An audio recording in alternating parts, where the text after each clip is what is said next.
Pretty amazing. The March Madness actually, for this tournament specifically, started with Team Israel because they were the darlings of this tournament. They came in as complete underdogs and got off to a great start. Unfortunately, that magical run came to an end after they faced Japan. But what did that magical run do for baseball fans, and maybe not even baseball fans who were watching Team Israel? Yeah, wasn't that cool? I mean, we talk about March Madness, and obviously part of what makes that special is you got runs like George Mason and Valpo, and this was it for baseball, to get Israel to make a run like this, because nobody saw this coming. And we thought that team was one and done, and they started running the table quickly. And I think the key that you said there is non-baseball fans, I think, plugged into this. It's like, Israel's got a baseball team? Let me check this out.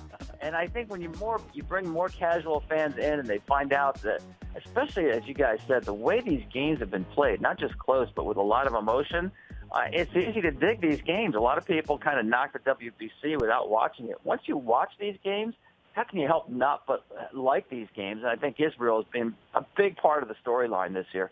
You know what? That's an excellent point, Tom. And I wondered to some degree if going to the regular season even will be a little bit of a downer, because the intensity won't be like it is, and certainly not the national pride at play like we're seeing here with the Dominican Republic, with Puerto Rico. We saw with Team Israel as well, and as we discussed, Team USA is finally catching up to that.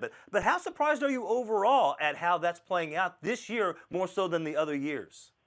Yeah, I think the games have been a lot better. And you mentioned the key. What happens once the regular season starts? Well, I'd like to see a lot of this, or at least some of this emotion that we're seeing in this tournament, be played out on the Major League diamond. Now, listen, it's 162 games. It's not a 2-week tournament, so you can't last in terms of the emotional level all year long.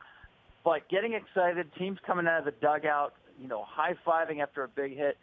Let's get some more of that. Yeah. Let's take some of these WBC emotions and bring them into the regular season. But you know what? And Tom, I hope you're right about that. I would love to see that. We see guys who aren't typically filled with emotion on the field, like a Yadi Molina doesn't usually show the fist pumping after plays the way he has been in this particular series and in these games.